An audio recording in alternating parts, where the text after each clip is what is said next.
सोचिए, क्या हो अगर मॉडर्न साइंस की सबसे अजीब, सबसे चौंकाने वाली खोजें और हजारों साल पुराना भारतीय दर्शन दोनों एक ही सच्चाई की तरफ इशारा कर रहे हों? सुनने में अजीब लगता है ना? आज हम इसी हैरान कर देने वाले गहरे कनेक्शन को समझने की कोशिश करेंगे। तो चलिए, इस उलझी हुई दुनिया में थोड़ा और गहरा उतरते हैं।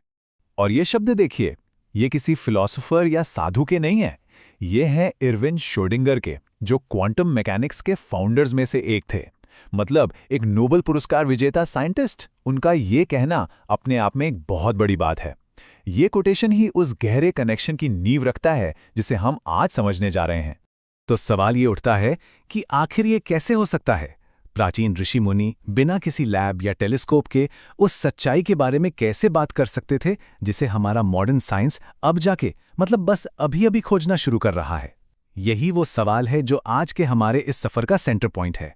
और ये एक ऐसी पहेली है जो हमें रियलिटी, कॉन्शियसनेस और इस पूरे यूनिवर्स के बारे में अपनी सोच को फिर से देखने पर मजबूर कर देती है। तो चलिए अपनी कहानी के पहले हिस्से में चलते हैं। और ये हिस्सा हमें ले जाता है क्वांटम वर्ल्ड की अजीबो-गरीब दुनिया में। एक ऐसी जगह जहां लॉजिक और कॉमन सेंस के सारे नियम टूट जाते हैं। ये वो दुनिया नहीं है जिसे हम अपनी रोजमर्रा की जिंदगी में देखते हैं, बिल्कुल नहीं। अब क्वांटम फिजिक्स के सबसे बड़े रहस्यों में से एक को समझते हैं। जरा सोचिए, कोई चीज एक ही वक्त पर एक पत्थर की तरह एक जगह पर भी हो और साथ ही तालाब की लहर की तरह चारों तरफ फैली हुई भी हो। ये कैसे मुमकिन है? सुनने में ही नामुमकिन लगता है, राइट? पर मशहूर डबल स्लिट एक्सपेरिमेंट हमें ठीक यही दिखाता है। और यहां पर कहानी और भी ज्यादा दिलचस्प हो जाती है। बात यह है कि सिर्फ देखने का काम ही रियलिटी को बदल देता है। मतलब जब कोई नहीं देख रहा होता तो वो पार्टिकल एक लहर की तरह हर मुमकिन रास्ते से गुजर जाता है। लेकिन जैसे ही हम उसे देखने की कोशिश करते हैं कि वो है कहाँ, वो अचानक से एक पार्टिकल बन जाता है और कोई एक रास्ता चुन लेता है। कमाल है ना? अब आते हैं एक और क्वांटम मिस्ट्री पर। इसे ऐसे समझिए, मान लीजिए हमारे पास दो जादुई सिक्के हैं जो आपस में जुड़े हुए हैं। अगर हम एक को उछालें और उस पर हेड्स आएं तो हमें तुरंत पता चल जाएगा कि दूसरा सिक्का, चाहे वो यूनिवर्स के दूसरे कोने में ही क्यों ना हो, उस पर टेल्स ही आएगा इंस्टेंटली। ये चीज स्पेस और डिस्टेंस के हमारे सारे आइडियाज को तोड़कर रख देती है।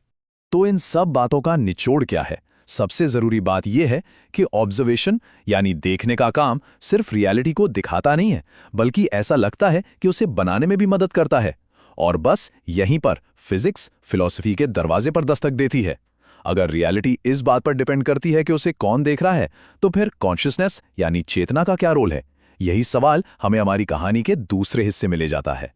तो चलिए अब हम मॉडर्न फिजिक्स की लैब से निकलकर टाइम में बहुत पीछे चलते हैं। भारत की एक प्राचीन फिलोसॉफिकल सिस्टम की दुनिया में, जिसने रियलिटी को देखने का एक बिल्कुल ही अलग, एक क्रांतिकारी नजरिया पेश किया था। ये है अद्वैत वेदांत। अद्वैत का सीधा सा मतलब है दो नहीं, यानी नॉन डुअल। ये फिलॉसफी सिखाती है कि हमें जो कुछ भी दिख रहा है, ये पेड़, ये पहाड़, हम, आप, सब कुछ आखिर में जाकर एक ही चीज का हिस्सा है। ये जो हमें अलग अलग चीजें दिखती हैं, ये जो सेपरेशन है, ये अल्टीमेट रियलिटी नहीं है। और ये आइडिया अपने आप में रेवोल्यूशनरी है। इसके हिसाब से हमारी जो इंडिविजुअल कॉन्शियसनेस है, जिसे आत्मा कहते हैं, वो असल में उस यूनिवर्सल कॉन्शियसनेस यानी ब्रह्म से अलग है ही नहीं। दोनों एक ही हैं। मशहूर कहावत तत्त्वम असि का मतलब ही यही है, तुम वही हो। मतलब हम सब उस एक परम सत्य का ही एक हिस्सा हैं। तो सवाल उठता है कि अगर सब कुछ एक है तो हमें ये अलगाव महसूस क्यों होता है? अद्वैत वेदांत इसका जवाब माया शब्द से देता है।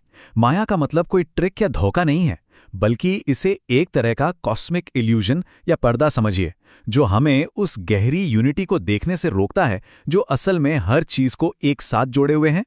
इसे समझने के लिए लहर और समंदर वाली एनालॉजी बहुत अच्छी है। सोचिए, एक व्यक्ति समंदर में उठी एक अकेली लहर की तरह है।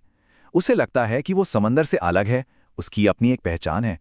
लेकिन असल में वो लहर समंदर के अलावा और कुछ है ही नहीं। वो तो बस समंदर ही है जो कुछ देर के लिए एक खास रूप में दिख रहा है। तो अब वो मोमेंट आ गया है जहां ये दो अलग अलग दुनियाएं टकराती हैं। एक तरफ क्वांटम फिजिक्स की हैरान कर देने वाली दुनिया और दूसरी तरफ अद्वैत वेदांत का गहरा दर्शन। चलिए देखते हैं कि जब ये दोनों आमने सामने आते हैं तो क्या होता है और ये एक दूसरे की परछाई कैसे बनते हैं। अब जरा इस पर नजर डालिए। ये सच में कमाल है। एक तरफ हैं क्वांटम फिजिक्स के कॉन्सेप्ट्स, ऑब्जर्वर इफेक्ट, जहां रियलिटी देखने वाले पर निर्भर करती है, क्वांटम एंटेंगलमेंट, जो एक गहरी यूनिटी की बात करता है, और क्वांटम अनसर्टेनिटी, जहां कुछ भी फिक्स नहीं है। और दूसरी तरफ देखिए, अद्वैत वेदांत के विचार, चेतना ही फंडामेंटल है, सब कुछ एक यानी ब्रह्म है, और ये दुनिया माया का एक खेल है। ये समानताएं महज इत्तेफाक तो नहीं हो सकती है ना। और सिर्फ श्रोडिंगर ही नहीं, क्वांटम फिजिक्स के एक और बहुत बड़े नाम वर्नर हाइजेनबर्ग ने भी यही कहा था। उन्होंने साफ साफ माना कि उपनिषद चेतना को ही हर चीज का सोर्स मानते हैं, मैटर को नहीं। सोचिए, उन्होंने ये महसूस किया कि जो आइडियाज वेस्टर्न साइंस के लिए नए और शॉकिंग थे, वो ईस्ट में तो सदियों से मौजूद थे। और हाइजेनबर्ग की बात के ठीक बाद जरा आदि शंकराचार्य के इन शब्दों को देखिए, ब्रह्म ही एकमात्र सत्य है और दुनिया एक भ्रम है। हजारों साल का फासला, दो अलग अलग कल्चर, लेकिन बात एक ही है। एक तरफ साइंस का कंक्लूजन है तो दूसरी तरफ फिलॉसफी का रियलाइजेशन। तो अब सवाल यह है कि इन सब बातों का आज क्या मतलब है? क्या ये सिर्फ एक दिलचस्प फिलॉसफिकल डिस्कशन है? नहीं, बिल्कुल नहीं। इन दोनों दुनियाओं का मिलना हमारे मॉडर्न जीवन के लिए एक बहुत ही प्रैक्टिकल फ्रेमवर्क देता है। चलिए देखते हैं कैसे। ये जो एक यूनिफाइड वर्ल्ड व्यू है, ये हमारी जिंदगी के कई हिस्सों को प्रभावित करता है, जैसे मॉडर्न साइकोलॉजी में माइंडफुलनेस। ये हमें अपने विचारों का एक ऑब्जर्वर बनना सिखाती है, बिना उनसे जुड़े, कुछ क्वांटम ऑब्जर्वर की तरह, है ना। फिर है निष्काम कर्म का आइडिया, यानी नतीजे की चिंता किए बिना काम करना। और वसुधैव कुटुंबकम का विचार कि सारी दुनिया एक परिवार है, जो हमें याद दिलाता है कि हम सब एक दूसरे से और इस प्लैनेट से जुड़े हुए हैं। यहाँ एक बात समझना बहुत जरूरी है। जब हम कहते हैं कि नतीजों से अटैचमेंट मत रखो, तो इसका मतलब ये बिल्कुल नहीं है कि कोशिश करना छोड़ दो। नहीं, इसका मतलब है अपना 100% दो और फिर जो भी नतीजा आए उसे स्वीकार करो। इससे होता क्या है, परफॉर्मेंस की चिंता खत्म हो जाती है और हम अपने काम पर, प्रोसेस पर और भी बेहतर तरीके से फोकस कर पाते हैं। तो आखिर में हम एक बहुत ही पावरफुल आइडिया पर आकर रुकते हैं। क्वांटम फिजिक्स और प्राचीन दर्शन दोनों हमें एक ही बात कह रहे हैं कि हम इस यूनिवर्स के सिर्फ पैसिव दर्शक नहीं हैं, हम इसमें एक्टिव पार्टिसिपेंट्स हैं। हमारे विचार, हमारी चेतना, हमारे काम, ये सब मिलकर उस रियलिटी को बनाने में मदद करते हैं जिसे हम एक्सपीरियंस करते हैं। और ये समझ हमें एक बहुत ही गहरे और जरूरी सवाल के सामने लाके खड़ा कर देती है।